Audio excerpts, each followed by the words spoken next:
আল্লাহ বলবেন, ইসরাফিল তুমি সিংহায় ফু দাও। এই ফেরেশতার আর কোনো কাজ নাই, আর কোনো ডিউটি নাই, কিয়ামত পর্যন্ত সিংহা নিয়ে দাঁড়িয়ে আছে আল্লাহ হুকুমের অপেক্ষায়। যেদিন আল্লাহ হুকুম দিবেন ইসরাফিল সিংহায় ফু দাও, আল্লাহ রাব্বুল আলামিন বলেন, যেদিন ইসরাফিল আলাইহিস সালাম প্রথম ফু দিবে, দুনিয়ার যত জীবিত মানুষ আছে সব মানুষগুলি একত্রে মারা যাবে। আল্লাহু আকবার। সবাই এখন তো মারা যায় অসুস্থতার কারণে, একদিন দুই দিন পরে, আজকে কেউ মারা যায়, কালকে কেউ মারা যায়, পরশুদিন কেউ মারা যায়। আর ওই ইসরাফিল যেদিন সিংহায় ফু দিবে, পৃথিবীর সব মানুষগুলি একবারে মৃত্যুবরণ করবে। আল্লাহ বলেন, মৃত্যুবরণ করার পরে ইজা সামাউ ফাতারাত, আমি আল্লাহর বিশাল আকাশ একেবারে তুলার মতো উঠতে থাকবে। বাতাসের মধ্যে তুলা ধরলে যেমন এটা উঠতে থাকে, এইভাবে উঠতে থাকবে। ওয়াইদাল কাওয়াকিবু তাসারাত, আল্লাহ বলেন ওই দিন আসমানের তারকাগুলি ঘষে ঘষে দুনিয়াতে পড়বে। ওয়াইদাল কুবুর বুসিরাত, এবার যখন দ্বিতীয়বার ইসরাফিল আলাইহিস সালাম সিংহার মধ্যে ফু দিবে, তখন সমস্ত মৃত মানুষগুলোকে আল্লাহ জীবিত করে ফেলবে। জোরে বলুন আল্লাহু আকবার। প্রথম ফু দেওয়ার পরে সব মানুষ মারা যাবে, যারা কবরে আছে, যারা দুনিয়াতে আছে, সবগুলো মৃত্যুবরণ হয়ে যাবে। দ্বিতীয়বার যখন আবার ফু দিবে, এবার আদম আলাইহিস সালাম থেকে শুরু করে কিয়ামত পর্যন্ত যত মানুষ মরণ হয়েছে, মৃত্যুবরণ করেছে, সমস্ত মানুষগুলি দ্বিতীয় ফুৎকারে জীবিত হয়ে যাবে। এবার 3 নাম্বার ফু যখন আল্লাহর হুকুমে ঈসা আলাইহিস সালাম দিবে, এবার সমস্ত মানুষগুলি যে যেই জায়গায় আছে, কেউ জাপান আছে, কেউ চীন দেশে আছে, কেউ সৌদি আরব আছে, কেউ আমেরিকা আছে, কেউ জর্ডান আছে, কেউ বাহরাইন, কেউ কুয়েত, কেউ বাংলাদেশ, কেউ ভারত, কেউ পাকিস্তান। আল্লাহ নবী বর্মান তৃতীয় ফু যখন দেওয়া হবে, পৃথিবীর সব মানুষগুলি উঠে দৌড়াইতে দৌড়াইতে একটা জায়গার মধ্যে অবস্থান করবে, যেই জায়গাটার নাম হইল হাসরের মাঠ। কিসের মাঠ? কিসের মাঠ? হাসরের মাঠ। মাঠটা কেমন হবে? বলেন নবী সাল্লাল্লাহু আলাইহি ওয়াসাল্লাম, নবী আমার বলেন, تدنى الشمس يوم القيامة من الخلق حتى تكون منها كمقدار الميل فتكون الناس على قدر أعمالهم في العراق فمنهم من يكون إلى الكعبين ومنهم من يكون إلى ركبتيه ومنهم من يكون إلى حقويه ومنهم من يلجم العراق إلجما رواه المسلم. একবার আওয়াজ করে বলেন আল্লাহু আকবার। আল্লাহ নবী বলেন, উম্মত এই দিনটার জন্য আমি সবচেয়ে বেশি ভয় করি, আমি এটার জন্য বেশি কান্না করি। কেন? ওই দিন আল্লাহ পাক মানুষের মাথার উপরে সূর্যটা নিয়ে আসবে। সুরমা সলাই হাদিস শরীফ আছে, মাথা থেকে 3 ইঞ্চি, কয় ইঞ্চি? মাত্র 3 ইঞ্চি পরিমাণ উপরে রাখা হবে। মানুষ তার নিজের কর্ম অনুসারে, যার কর্ম যত ভালো হবে তার ঘাম কারো হবে হাঁটু পর্যন্ত, কারো হবে নাভি পর্যন্ত, কারো হবে বুক পর্যন্ত, কারো হবে গলা পর্যন্ত, কারো হবে নাকের আগা পর্যন্ত, কারো হবে চোয়াল নাকের আগা পর্যন্ত। মানুষ ঘামের মধ্যে সাঁতার কাটতে থাকবে, মানুষের মাথার মগজগুলি বাতের মধ্যে উতরাইতে থাকবে, নাক কান দিয়ে বেয়ে পড়বে, এই জিহ্বাটা কুকুরের মতো বের হয়ে যাবে। পানি পানি পানি পানি করে মানুষ ওই দিন চিৎকার দেবে। আল্লাহর নবী বলেন, ওই দিন একমাত্র আমি নবীর হাতে হাউজে কাউসারের পানি থাকবে। এরপরে আম্মাজান আয়েশার কাছে আমার নবীজি কথাগুলো বলতেছেন। এবার নবী বলতেছেন, আয়েশা ওই দিন মানুষ কিভাবে উঠবে জানো? ইয়া রাসূলুল্লাহ, আপনি আর আল্লাহই তো জানে। ওই দিন মানুষ উলঙ্গ অবস্থায় উঠবে। কি অবস্থা? একেবারে ল্যাংটা, কোনো কাপড় থাকবে না। ও মুসলমান, আপনি খেয়াল করে দেখেন, আজকে আমার আপনার দুনিয়ার এত সুন্দর কাপড়, এত সুন্দর পোশাক, কিন্তু শেষ করার সময় কোনো কাপড় আমার আপনার পরনে থাকবে, একেবারে নগ্ন অবস্থায়, খতনাবিহীন অবস্থায় উঠবে। আম্মাজান আয়েশা বলে, ইয়া রাসূলুল্লাহ, ইয়া হাবিবাল্লাহ, নরনারী সকলে কি একই অবস্থা উঠবে? ইয়া রাসূলুল্লাহ, নবী বললেন, হ্যাঁ, নর নারী সবাই ল্যাংটা অবস্থায়, উলঙ্গ অবস্থায় হাসরের মাঠে উঠবে। আম্মাজান আয়েশা কান্না শুরু করে দিলেন, ইয়া রাসূলুল্লাহ, ওই দিন তাহলে আমাদের কি অবস্থা হবে? আমরা ওই দিন লজ্জা করে যাব, মানুষ কি আমাদের দিকে তাকাবে? নবী বলে কি বলো আয়েশা, তাকাবে প্রত্যেকে, মানুষের তাকান তো দূরের কথা, সময় তো পাবে না, বলবে নাফসি নাফসি নাফসি, আমাকে বাঁচাও আমাকে বাঁচাও। আজকে কঠিন দিনে, মুসিবতের দিনে সন্তান তার বাবার উপকার করবে না, বাবা তার সন্তানের উপকার করবে না, মেয়ে তার মাকে পরিচয় দিবে না, মা তার মেয়েকে পরিচয় দিবে না। বাবাকে সন্তান যে বলবো বাবা আজকে আমারে বাঁচাও, সন্তান বাবা বলবে আমার তো জীবনে বিয়ে হয় নাই, আল্লাহ আল্লাহ বলে আমি বিয়ে তো করি না। ও মুসলমান, একটাবার খেয়াল করে দেখো ওই দিনটা কত কঠিন হবে। আজকে আমাদের ভালোবাসার তো অভাব নাই, কিন্তু কাল হাসুরের ময়দানে ভালোবাসা হবে তার সাথে। নবী বলেন মান তাসাব্বা কওমি ফাহুয়া মিনহুম, যার সাথে যার মুহাব্বত তার সাথে তার কিয়ামত হবে। সুবহানাল্লাহ। আজকে খেয়াল করেন আপনি কার সাথে ভালোবাসেন, মুহাব্বত কাকে করেন, আর কার সাথে আপনি হিংসা করেন, কার সাথে আপনি কিনা জানি আপনি অহিংসার আন্দোলন চালিয়ে দেন। আপনি কার সাথে আপনি মুহাব্বত রাখেন আর কাকে আপনি অন্তর দিয়ে ঘৃণা করেন। সামনে দিয়ে দেখলে আমরা অনেক মানুষকে হাত লম্বা করে সালাম দেয়, আছে না নাই? জোরে বলেন আছে না নাই? এই একটু পিছনে আড়াল হইতে না হইতে আরে দূর তারা সালাম দিছি আর কি, মানুষও জানে আমার ভালো পায়, আছে না নাই? জোরে বলেন আছে না নাই? সাবধান, আপনি মনে করেন না যে আপনি 5 ওয়াক্ত নামাজ পড়লে রোজা রাখলেই আপনি জান্নাতের সার্টিফিকেট পাবেন। সাবধান, আপনি আমি বলেন তো বুকে হাত দিয়ে আমলের দ্বারা জান্নাতে যাব, একজন আছেন বলেন, একজন বুকে হাত দিয়ে বলে হুজুর আমার আমলের দ্বারা আমি জান্নাতে যাব, আছেন? আল্লাহর এক আবেদ ব্যক্তি 500 বছর ইবাদত করছে, আল্লাহ কয় তারে দয়া করে জান্নাত দিলাম। লোকটা কয় না আল্লাহ আমি যে ইবাদত করলাম আমার ইবাদতের বেহেশত দাও। আল্লাহ কি ইবাদত করছো? 500 বছর। তো 500 বছর যে ইবাদত করছো আমি যে তোমার 500 বছর খাওয়াইয়া রাখছি এই খানার দামটা দাও। সুবহানাল্লাহ। আমি যে 500 বছর পানি খাওয়াইছি পানির দামটা দাও। বান্দার সব আমল শেষ হয়ে গেছে, এরপর আল্লাহ তোমার দয়া ছাড়া আমি এই আমল দিয়েও জান্নাতে যাওয়ার কোনো রাস্তা, জোরে বলুন রাস্তা। ওই দিন কেমন হবে? কিয়ামতের ময়দানে জাহান্নামকে 70,000 শিকল দিয়ে আল্লাহ টেনে রাখবে। প্রতিটা শিকলের মাথায় 70,000 করে ফেরেশতা থাকবে, টেনে ধরে রাখবে। জাহান্নাম বলবে আমি ক্ষুধার্ত হয়ে গেছি, আল্লাহ আমার খানা দাও। তখন আল্লাহ একদল ফেরেশতা করবে, এই ফেরেশতারা কিছু পানি আছে আমার কাছে, এই পানিগুলি নিয়ে তোমরা জাহান্নামের দিকে মারো। সুবহানাল্লাহ। যেই মাত্র আল্লাহর ফেরেশতারা এই পানিটা জাহান্নামের দিকে মারবে, জাহান্নাম কয়েক হাজার মাইল দূরে চলে যাবে। আবার ফেরেশতারা ডেকে বলবে আল্লাহ এটা কি জমজমের পানি? আল্লাহ বলবেন না। এটা কি হাউজে কাউসারের পানি? আল্লাহ বলবেন না। এটা কি আবে হায়াতের পানি? আল্লাহ বলবেন না। আল্লাহ এটা কিসের পানি? আল্লাহ বলে এটা দুনিয়ার জমিনে আমার একদল বান্দা আছে যাদের দিলটা ছিল নরম, চেহারাটা ছিল অত্যন্ত সুন্দর, যার চেহারাটা সব সময় নরম থাকতো, কথা বলার সময় নরম ভাবে কথা বলতো, সব সময় কান্নামুখী থাকতো, খবরের চিন্তা করতো, আমি আল্লাহর কাছে কাঁদতো।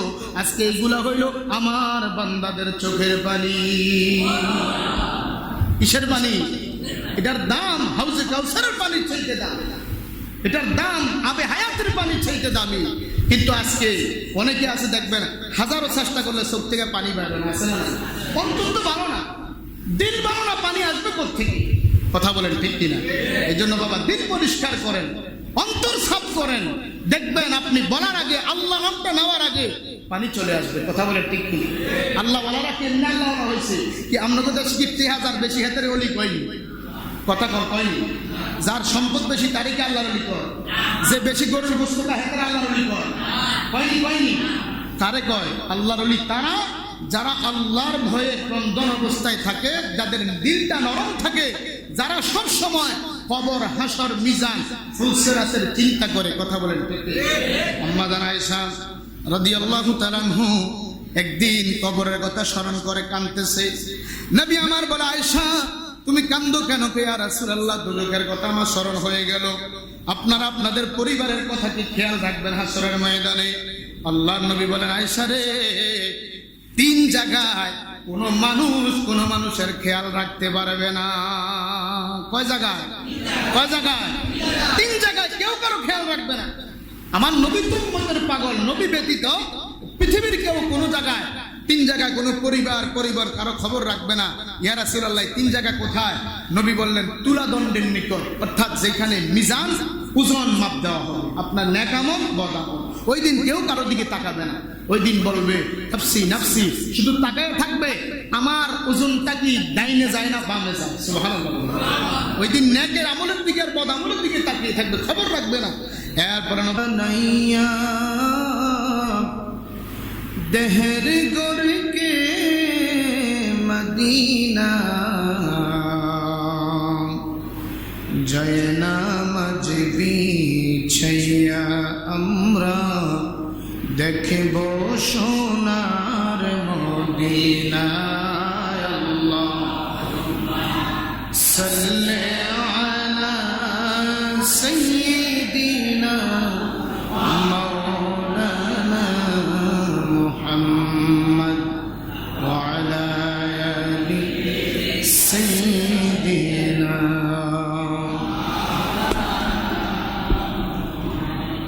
পানি পানি করে মোরা কাঁদব যেদিন হাসরে, নবীজি সেদিন দিবেন পানি নিয়ে হাউজে কাউসারে। আল্লাহুম্মা সাল্লি আলা সাইয়্যিদিনা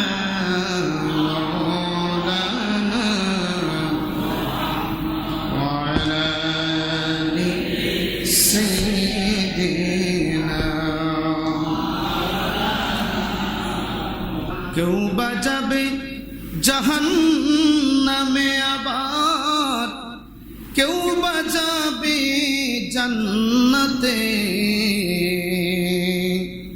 আমরা সবাই দাঁড়িয়ে থাকব আপনি নবীজির সন্ধানে। আল্লাহুম্মা সাল্লি সাইয়্যিদিনা মাওলানা ওয়া আলা আলি সাইয়্যিদিনা।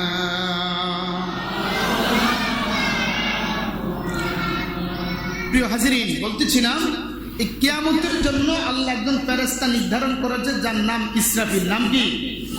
উনি সিংহা নিয়ে দাঁড়িয়ে আছে। যখন আল্লাহ হুকুম দিবেন ইসরাফিল তুমি সিংহায় ফু দাও, তাহলে ইসরাফিল আলাইহিস সালাম সিংহায় ফুৎকার দিবে তিনটা। কয়টা? কয়টা ফু দিবে? তিনটা ফু দিবে। ফুটগুলা কেমন হবে?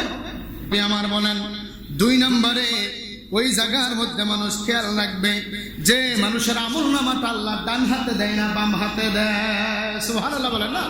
কয় জায়গা হলো? 3 জায়গার মধ্যে। এবার 3 নম্বর জায়গা হইল ওই পুলসিরাতের কাছে, যে পুলসিরাতের নিতে হবে জাহান্নাম। উপরে রাস্তাটা হবে হীরার চেয়ে দার, চুলের চাইতে আরো চিকন। আল্লাহু আকবার বলেন না? ওই দিন কোনো মানুষ কোনো মানুষের খেয়াল রাখবে না। ওই দিন শুধু চিন্তা করবে যে আমি পুলসিরাতের পোলটা কিভাবে পার হব। যদি আমার আমল ভালো না হয় তাহলে আমি এখানে কেটে কেটে নিচে পড়ে যাব, আর যদি আমল ভালো হয় নবী বলেন যেইভাবে পুলসিরাতের পার বিজলি মারলে দেখবেন সেকেন্ডের মধ্যে বিজলি মারে, মারে না? নবী বলেন মুমিন যারা, ইমানদার যারা, তারা বিজলির আকারে ওই পুলসিরাতের ফুল পার হয়ে যাবে। জোরে বলুন সুবহানাল্লাহ। তারা কারা? তারা ওই সমস্ত ব্যক্তি যারা দুনিয়াতে আল্লাহর ইবাদতের পাশাপাশি আল্লাহর নবীর মহব্বত, আল্লাহর ওলিদের মহব্বত, আলেম ওলামাদের মহব্বত, কোরআনের মহব্বত যাদের অন্তরে ছিল। জোরে বলুন না সুবহানাল্লাহ। আল্লাহ ওয়ালাদের সাথে মহব্বত। ও মুসলমান, আল্লাহর ওলিদের সাথে কেন মহব্বত রাখবেন? নবীর সাথে কেন মহব্বত রাখবেন? ওই দিন কেউ কারো আপন হবে না। হ্যাঁ, কিন্তু কিছু কিছু সংখ্যক লোক হাসরের ময়দানে আল্লাহ সুপারিশ করার ক্ষমতা দিবেন। একটু জোরে বলুন না সুবহানাল্লাহ। কিছু কিছু লোককে, যেমন আল্লাহর ওলি, হক্কানি আল্লাহর ওলি যারা, তারা তাদের মুরিদদেরকে, ওলি হতে হবে ফার্স্ট ক্লাস ওলি। সুবহানাল্লাহ বলেন না? যারা ইন্তেকালের পরে মাজারে জিন্দা থাকে। সুবহানাল্লাহ। এমন ওলিরা তাদের মুরিদদেরকে, রুহানি সন্তানদেরকে তারা জান্নাতে নিতে পারবে। জোরে বলুন সুবহানাল্লাহ। আর কারা? কোরআনে হাফেজ, যারা হাফেজ কোরআন হয়েছে। আবার হাফেজ কোরআনের মধ্যে ভেদাভেদ আছে, আছে না নাই? অনেকে হাফেজ কোরআন হওয়ার পরে টাইট ফ্যান ভিন্দে, আসেনি আসেনি আসেনি আসেনি আছে। আবার কলেজেও যায় না কোরআনে হাফেজ, নামাজও নাই, আবার ক্রিম শেক করে। কথা বল না? আছে না নাই? এই রকমের ডুপ্লিকেট হাফেজ না, ফরমালিন মুক্ত হাফেজ। হাফেজ হতে হবে ওই হাফেজ যার মৃত্যু অবধি পর্যন্ত কোরআনটা তার সিনার মধ্যে থাকে। আরো জোরে বলুন না সুবহানাল্লাহ। ওই কোরআন হাফেজ তার পরিবার থেকে 10 জনকে সুপারিশ কইরা জান্নাতে নিতে পারবে। আর ওই আলেম, যে আলেম, তার ওই হক্কানি আলেম, যে আলেম, আলেমদের আল্লাহ ক্ষমতা দিবেন চোখে যতটুক দেখা যায় তাদেরকে জান্নাতে নিয়ে যাবে। জোরে বলুন না সুবহানাল্লাহ। একজন আলেমের ইজ্জত এই জন্য মান তাসাব্বাকা বিহি মিনহুম, যার সাথে যার মহব্বত থাকবে কিয়ামতের ময়দানে সে তার সাথে মহব্বত রাখবে। কথা বলেন ঠিক না বেঠিক? আচ্ছা বলেন, পার্টির লোক বিরোধী দলীয় নেতার কাছে যায়নি, কথা বল না, 10 লাখ টাকা দিলে যাইব না। কেন যাইব না? যে আমি এই পার্টি করি, এটি উনি যে রকম হোক উনি আমার নেতা। কথা বলেন ঠিক কিনা? বিরোধী দলীয় নেতা 10 কোটি টাকা দিলেও যাবে না, কারণ যদি সে ইমানদার হয় অথবা সে যদি পাক্কা লক্ষ্য হয় যে আমি এই দলে করি মৃত্যু পর্যন্ত। কথা বলেন ঠিক কিনা? সম্মানিত হাজিরিন, এই জন্য বাবা, যখন আপনি একজন আলেমকে মহব্বত করবেন, একজন আলেমের সাথে সম্পর্ক রাখবেন, তখন আপনার হাসরটাও হবে ওই আলেমের সঙ্গে। কথা বলেন ঠিক কিনা? জোরে বলেন ঠিক না বেঠিক? কিন্তু আশ্চর্য দুঃখজনক হলেও সত্য, আজকে দেখবেন ইমাম সাহেবের বেতন যখন বাড়ায় তখন মসজিদ কমিটিরা 3বার 4বার করে মিটিং করে। কথা বল না, ঠিক না বেঠিক? 50 থেকে 60 টাকা বাড়াইলে খবর হয়ে যায়। আজকে কি আশ্চর্য, কি অবস্থা এই সমাজে! মসজিদে আসবো, যত ফুরান টাকাটা আছে এটা আল্লাহর করে দেয়। কথা বল না, যেটা মার্কেটে চলে না এটা তো কি নাই, গার্জিয়ান নাই, তো বালতি তো দেখুন না নাই, যেটা লট দেয়া আছে এটা দিবেন, এটাতে মসজিদের ভিতরে। আমরা ইমানদার, এত সোজা। আপনি কপাল কালো করে নামাজি হয়ে আপনি ব্যস্ত যাইবেন। আরে মিয়া ফেরাউনও নামাজ পড়ছে, তাহলে হুজুর এটা কি দেখুন? হ্যাঁ, ফেরাউনে নিজের খোদা দাবি করতো, আর আজকে যাইয়া গুরগুরে শ্রদ্ধা করে থাকতো, মালিক আমি ফেরাউনকে জানি, তুমি ছাড়া কোনো ক্ষমতা, আমি দুনিয়ার কিছু কারণে, দুনিয়ার কিছু বরত্বের কারণে মানুষ আমার খোদায় পায়, আমি জানি আমি যে ডুপ্লিকেট খোদা। আল্লাহু আকবার বলেন না। ফেরাউনের রাতের অন্ধকারে যাইয়া নীরবে, কেউ জন না দেখলো জন মানতো না, কিন্তু আমরা যে খোদার ইবাদত করি, খোদাই যে আবার কার ইবাদত করে, রাত্রে যাই নীরবে শ্রদ্ধা দিত, আল্লাহ তুই আমার ইজ্জত বাঁচা, তুই এমন কিছু করিস না। কারণ অনেক সময় ফেরাউনের কেমনি খোদা মানছে, লোকে আল্লাহ এই এলাকাতে বৃষ্টি হয় না, তো ফেরাউনে কয় যা বৃষ্টি হইব। সুবহানাল্লাহ। এখন ফেরাউনের বৃষ্টি হইব কইয়া পাহাড়ের সিপাই জায়গা শ্রদ্ধা দিয়ে আল্লাহ যদি আজকে বৃষ্টি না হয় তাহলে ভিড়া আমার কান্দের ভিতরে, ভিড়া আমার ভিড়ের ভিতরে। এইরকম কিছু নামাজিও আছে, আছে না নাই? নামাজও পড়ে, সব ঠিক আছে, আবার নিজের বরত্ব বজায় রাখে, আছে না নাই? হামসে বেটা কোন হয়, আমরা তো সব মুরগি হয়।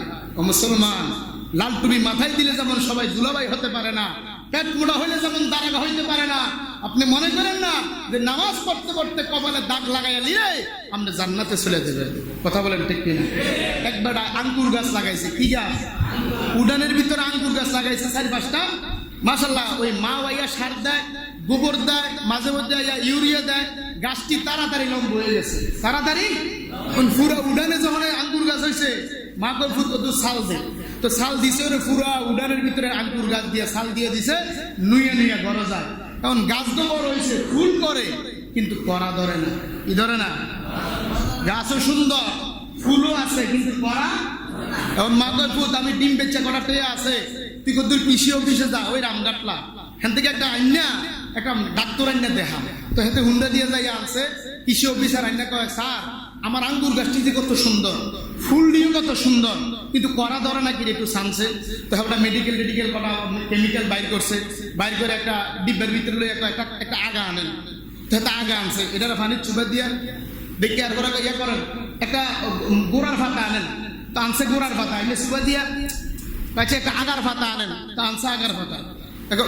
হইতো না কি রে, ও গাছটা বেড়া, গাছটা কিটা, গাছটা কিটা বেটা গাছে ফল ধরবনি। গাছ সুন্দর হলে লাভ হবে কি? ফুল সুন্দর হলে লাভ হবে কি? গাছটা যদি জাতের না হয়, এই গাছে কিয়ামতের আগে ফল ধরবে। সম্মানিত হাজিরিন, কিয়ামতের ময়দানে কেউ কারো আপন হবে না। যে জিহুদের লেগে এটি করতে আছেন, এই যে একটা ঈদ গেল, মুসলমানদের ধর্মীয় অনুষ্ঠান গেল, দেখেন ডাকডোলের জ্বালা যন্ত্রণায় শয়তান যে 1 মাস বন্দী ছিল, হাতে ছুটতে আইয়া ঘরে ঢুকছে বোমের আওয়াজ হইয়া। কথা বলেন ঠিক না? এই জোরে বলেন ঠিক না? ঠিক। আহারে বোমের আওয়াজ, মনে হয় যেন এই দেশের ভিতরে কিতে শুরু হয়েছে, মনে হয় ফিলিস্তিনে হয়ে গেছে। কথা বলেন ঠিক না বেঠি? কথা কি সত্য না মিথ্যা? এরপরে ফিকার বাড়া করে কথা ডেকসেট নয়। এ মুসলমান, এটা তো তোমার অনুষ্ঠান, এটা তো তোমার কাজ কারবার না। তুমি একটু খেয়াল করো, আজকে তুমি যে পাঞ্জাবি গায়ে দিয়ে মসজিদে আসছো, তোমার মতো ফিলিস্তিনির এক ভাই পাঞ্জাবি ছাড়া ঈদের নামাজ পড়ছে, আছে না? কথা বলতে হবে, আছে না? না, তোমার মতো একজন ভাই সবাই ছাড়া তার ঈদ কাটে গেছে। আমি মুসলমান হলাম, আমি রাজনীতি করি আমার ধর্ম নিয়ে, আমি রাজনীতি করি আমার ইসলাম নিয়ে। আজকে দেখো, বিধর্মীদের থেকে মসজিদ রক্ষা করার জন্য আজকে মায়ের কোলের সন্তানটাকে শহীদের জন্য দান করে দিয়েছিল। তারা হচ্ছে প্রকৃত মুমিন। মা কয় আল্লাহর কাছে শুকরিয়া যে আল্লাহ আমার একটা ফোলা দিছো, আমি এটারে ইসলামের লাগে ইহুদিদের কাছে আমি কি করতে পারছি, দিয়ে দিছি, যাতে আমার মসজিদ রক্ষা হয়। যেন বলুন সুবহানাল্লাহ। আর আমরা দেশে মসজিদের ভিতরে 2 জামাত হয়, আছে না নাই? আপনারা দেখছেন না? এই কিছুদিন আগে নাটক দেখছেন না? এক মসজিদে তারাবি হয়েছে 2টা, এখন ইমাম সাহেব ভরা, এখন মুয়াজ্জিনে ভরা। মসজিদ কয়টা? মসজিদ কয়টা? এক মসজিদে তারাবির জামাতে 2টা। আহারে আমরা মুসলমান, ছি ছি ছি, লজ্জা থাকা দরকার। আজকে ইমানদার তো তারা, ইহুদিরা এমনি খুশ করলে দাঁড়ায় রয়েছে, মুসলমানের উপর হাত করলে নাই গেল। আচ্ছা, তার হাত করার বেশি না, বুলেটের পাওয়ার বেশি। ইমানদারের বুকের পাওয়ার বেশি, সে পাথর নিয়ে পিস্তলের 71 গাছ মাইরা। তুই আমার মসজিদে আঘাত করিস না, আল্লাহু আকবার বলেন না। মুসলমান তারা হচ্ছে প্রকৃত মুমিন। একটু খেয়াল করেন, শুধু মসজিদে আইন যায় না, মাঝে মাঝে ডাইনি বামে খেয়াল করেন। কি খেয়াল করেন বাবা? সারা দেশের খবর চেষ্টা করে রাখার জন্য, কারণ দেখতেছি তো কিয়ামতের যে আলামত গুলো আছে, মোটামুটি সব আলামত গুলাই তো প্রায় ঘটে গেছে। কথা বলেন ঠিক? এখন কি মার্কেটে পুরুষ বেশি নেবে ঈদ বেশি? এটা কি বালা না কিয়ামতের লক্ষণ? কিসের লক্ষণ? এইভাবে আস্তে আস্তে ধরতে আছে। মুসলমান, একটা সময় আসবে কথা বলার সুযোগ পাবেন, উঁচু গলায় কথা বলতে পারবে না যদি এখন এক না হও। মনের ময়লা দূর করো। যাকে মহব্বত করলে তোমার কবর সুন্দর হবে, হাসর সুন্দর হবে, তোমার জান্নাত সুন্দর হবে, তার সাথে মহব্বত রাখো। দুনিয়াকে মহব্বত করো না, দুনিয়ার সাথে ভালোবাসা রাখো না। এই দুনিয়া তোমাকে আমাকে জাহান্নামে টেনে নিয়ে যাবে। কথা বলেন ঠিক কিনা? জোরে বলেন ঠিক না বেটি? সম্মানিত হাজিরিন, আজকে কিয়ামতের অবস্থা অত্যন্ত ভয়াবহ। যদি মানতে পারেন, মানলে আবু বকর, না মানলে আবু জাহেল। সোজা ওয়াজ। কথা বলেন ঠিক কিনা? ওই তফাজ্জল মাওলানা একটা ওয়াজ করতো, মানলে আবু বকর, না মানলে আবু জাহেল। আমার সোজা ওয়াজ। তা আমারও সোজা ওয়াজ যদি মানেন, তাহলে আবু বকর হইতে পারবে না। না মানলে এই ওয়াজ না। যদি মনে করেন বাংলাদেশের সেরা বক্তাই না ওয়াজ করেন, লাভ হইতো না। ওই সকালে আবার যেই হে। কথা বলেন ঠিক কিনা? মানলে মানতে হবে মানার মতো। সম্মানিত হাজিরিন, এটা মসজিদ, এটা ধর্মীয় ইসলাম। ধর্মীয় অনুভূতিতে আঘাত করবেন না, ধর্মীয় অনুভূতির মধ্যে আঘাত দিবেন না। ইসলামটাকে যেভাবে সুন্দর করলে অন্যরা দেখে আপনার কারণে ইসলাম গ্রহণ করবে, সেটা আমার আপনার করতে হবে। কথা বলেন ঠিক কিনা? যাতে আমার দ্বারা, আপনার দ্বারা, যাতে একজন লোককে আমি জান্নাতে পাঠাইতে পারি, আল্লাহ পাক যেন সেই তৌফিকটুকু আমাকে আপনাকে দান করে। সবাই বলে আমিন। ওয়া আখিরি দাওয়ানা আলহামদুলিল্লাহি রাব্বিল আলামিন।